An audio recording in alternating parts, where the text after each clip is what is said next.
2030 तक दुनिया के सबसे अहम मुल्कों में से एक मुकम्मल तौर पर तबाह हो सकता है, माशियत के लिहाज से, माशरती लिहाज से और सियासी तौर पर भी।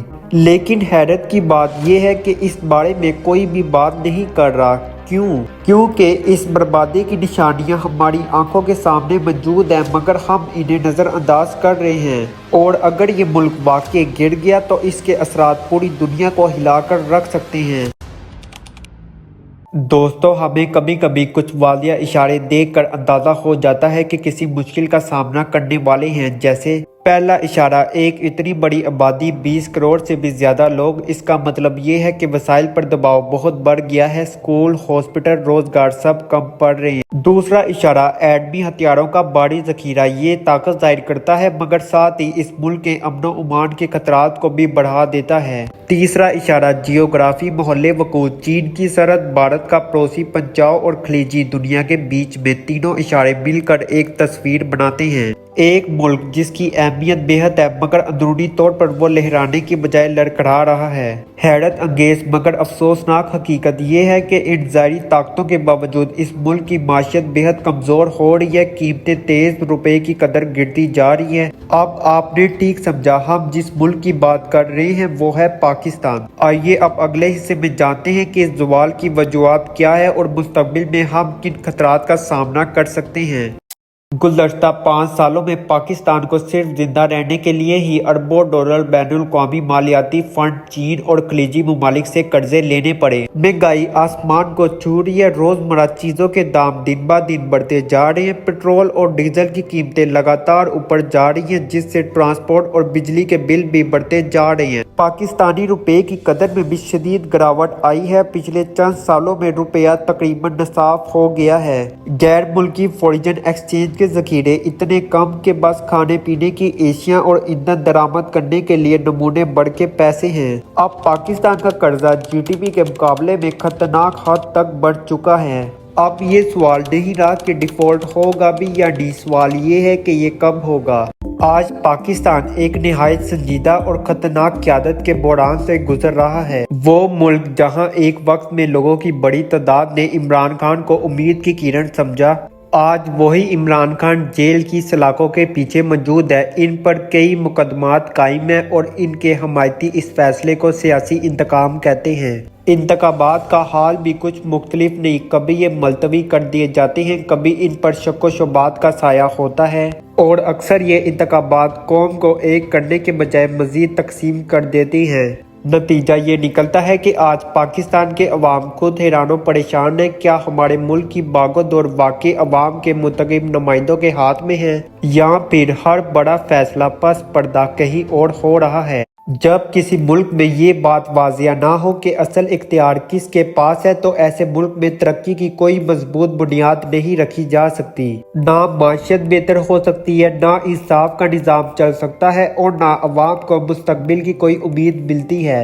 यही वो क़यादत का बुरान है जो पाकिस्तान को अंदर ही अंदर खोखला कर रहा है और अगर यही हालात रहे तो आने वाले सालों में नताइज बहुत खतरनाक हो सकते हैं। पाकिस्तान की आबादी का एक बड़ा हिस्सा तकरीबन 60% 30 साल से कम उम्र नौजवानों पर मुश्तमिल है। ये हकीकत किसी भी मुल्क के लिए ताकत हो सकती है, क्योंकि नौजवानी तवानाई, जोश और तब्दीली की अलामत होती है। मगर अफसोस की बात यह है कि हमारे यहाँ यही ताकत कमजोरी बनती जा रही है। ज्यादातर नौजवान बेरोजगार हैं, इन्हें ना अच्छी तालीम मिली, ना बेहतर महारतें सिखाई गई और ना ही वो माशी मौके दिए गए जिनसे वो अपनी और अपने खानदान की जिंदगी बेहतर बना सके। रोजगार का बुरान सिर्फ नौकरी ना मिलने तक महदूद नहीं, ये एक एहसास में रूबी पैदा करता है। जब एक नौजवान सुबह उठकर सिर्फ ये सोचे कि आज भी कुछ नहीं बदलेगा तो वो मायूसी की तरफ जाता है। बिजली की लोड शेडिंग तो जैसे मामूल बन चुकी है। कभी स्कूल अंधेरे में, कभी फैक्ट्रियां बंद, कभी बीमार हॉस्पिटल में गर्मी से तड़पते हैं। तालीम का निज़ाम, सरकारी स्कूलों में फर्नीचर नहीं, उस्तादा नहीं और बाज़ औक़ात तो छत तक नहीं। प्राइवेट स्कूल और कॉलेज इतने महंगे कि एक आम वालिद अपनी तनख्वाह का आधा हिस्सा भी दे दे तो भी मुकम्मल तालीम मुमकिन नहीं। इसी के साथ एक और संगीन मसला भी पनप रहा है, मजहबी शिद्दत पसंदी। ایسے خیالات جن میں برداشت، اختلاف رائے اور امن کی کوئی گنجائش نہیں۔ ایسی سوچ نوجوان ذہنوں کو اپنا شکار بناتی جا رہی ہے کیونکہ انہیں کہیں اور سے امید کی کوئی کرن نظر نہیں آتی۔ ان تمام بیرونیوں کا نتیجہ یہ نکل رہا ہے کہ لوگ غصے میں ہیں۔ نوجوان سڑکوں پر احتجاج کر رہے ہیں، سوشل میڈیا پر چیخ رہے ہیں اور ملک کے کونے کونے میں بے چینی پھیلتی جا رہی ہے۔ یاد رکھیں، جب ایک نوجوان قوم کو لگے کہ اس کے پاس کھونے کو کچھ نہیں بچا، جب اسے مستقبل اندھیرے میں ڈوبا ہوا لگے، انقلاب، رد عمل یا بغاوت، یہ سب زیادہ دور نہیں ہوتے۔ پاکستان کے گرد جو عالمی منظرنامہ بن چکا ہے وہ نہایت پیچیدہ اور خطرناک ہے۔ مشرق میں بھارت موجود ہے، ایک ایسا پڑوسی جس سے پاکستان کے تعلقات ہمیشہ سے کشیدہ رہے ہیں۔ کشمیر کا مسئلہ ہو، سرحدی جھڑپیں ہوں یا سفارتی کشیدگی، بھارت کے ساتھ تناؤ کبھی ختم نہیں ہوا۔ مغرب میں طالبان کا انفلوئنس بڑھ رہا ہے، خاص طور پر افغانستان میں۔ افغان سرحد کے قریب استحکام، دہشت گردی اور مہاجرین کی آمد نے پاکستان کے لیے سیکورٹی اور معیشت دونوں لحاظ سے کئی چیلنج کھڑے کر دیے ہیں۔ شمال میں چین ترقیاتی منصوبے، سڑکیں اور گواد بندرگاہوں پر اربوں ڈالر لگا رہا ہے، لیکن سوال یہ ہے کہ یہ سب سرمایہ کاری کس قیمت پر ہو رہا ہے؟ کیا ہم ترقی خرید رہے ہیں یا اپنی خود مختاری گروی رکھ رہے ہیں؟ اور مغرب میں امریکہ سب کچھ بہت غور سے دیکھ رہا ہے، لیکن وہ اب پہلے جیسا مداخلت نہیں کرتا۔ اب وہ پاکستان کو ایک اہم اسٹریٹجک مقام تو مانتا ہے، لیکن اس کی پالیسیاں بدل چکی ہیں، مفادات کی بنیاد پر فیصلے کیے جا رہے ہیں۔ یہ سب مل کر پاکستان کو ایک ایسے جیو پولیٹیکل جکڑ میں لا چکے ہیں جہاں ذرا سا غلط قدم نہ صرف خطے میں جنگ کو ہوا دے سکتا ہے بلکہ خود پاکستان کے لیے سنگین نتائج لا سکتا ہے۔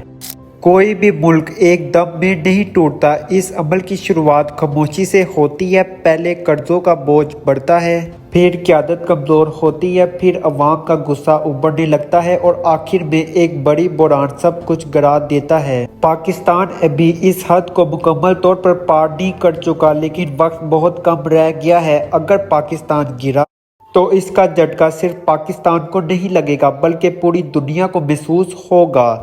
کیا آپ کو لگتا ہے کہ پاکستان تباہی سے بچ سکتا ہے؟ کیا ہمارے نوجوان اس ملک کی تقدیر بدل سکتے ہیں یا پھر عالمی سیاست سب کچھ طے کر چکی ہے؟ کمنٹ میں اپنی رائے ضرور بتائیں اور اس ویڈیو کو ابھی شیئر کریں، کہیں دیر نہ ہو جائے۔ اور ہاں، سبسکرائب کرنا نہ بھولیں، کیونکہ دنیا کی سب سے بڑی کہانیاں وہ ہوتی ہیں جن کے بارے کوئی بات نہیں کرتا۔